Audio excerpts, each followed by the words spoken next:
Good morning, and this is your regular update from London on Thursday the 26th of April. Before we begin, please could you increase the quality of your video by going to change quality and going all the way to 1080 pixels in high quality. This will allow you to see the labeling and the waves in much greater clarity. Thank you very much, and we can begin with current price action. The first one here is the S&P 500 E-mini futures traded on the Globex. I believe that we are currently developing an impulse from the lows registered on the 23rd of April. And so far we have waves 1, 2, and now 3 with an extended fifth wave in that sequence. We are very likely now to not exceed 1390 and fall back to 1380 or so, which will support us for a move into the mid 1390s, possibly 1395, like so. This will likely complete a structure from the low that will be the full impulse, which will either correct then to 1370 and set up for further highs, or maybe go on to make a new low. At this stage it's very difficult to tell.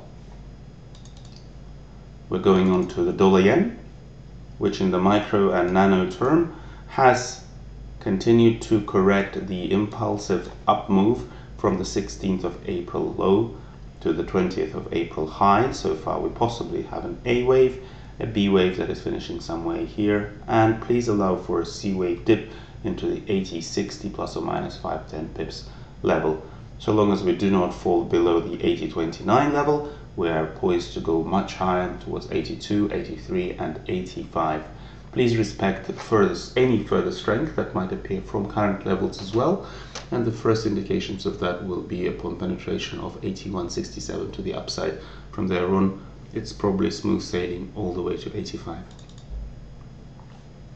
We now go to the US 10-year.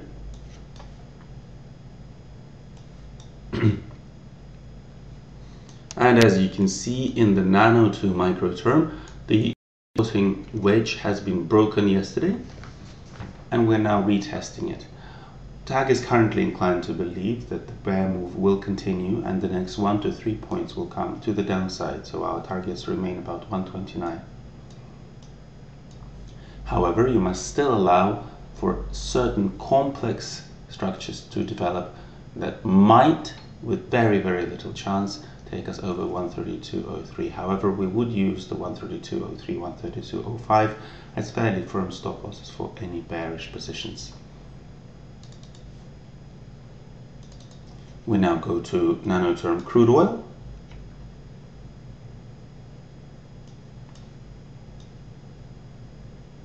And here as well, we continue to see an evolution of a fairly complex basing pattern. We have our set 5-wave impulse higher that happened in the middle of April. Since then we've been correcting that impulse, and nothing has happened so far that would invalidate the bullish underlying structure signaled by this impulse.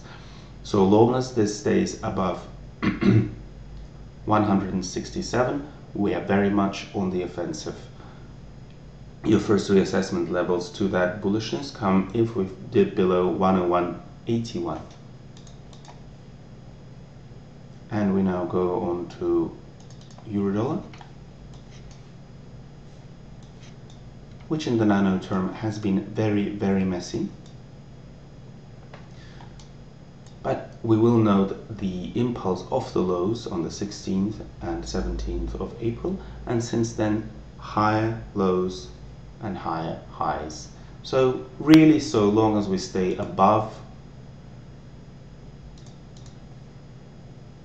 131.03 and certainly 130.68, we're very much in the offensive camp. Under no circumstances should euro dip below 129.94, because doing so will invalidate our bear bullish inclination.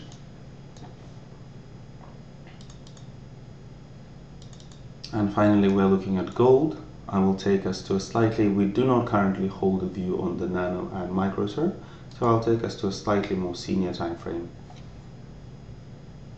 It is my inclination to suggest that gold is basing, i.e. we're preparing to move substantially higher.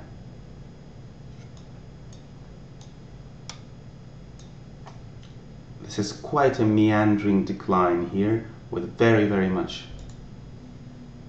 well-defined resistance levels at the high signaled by this falling line, and rather reluctant decline here.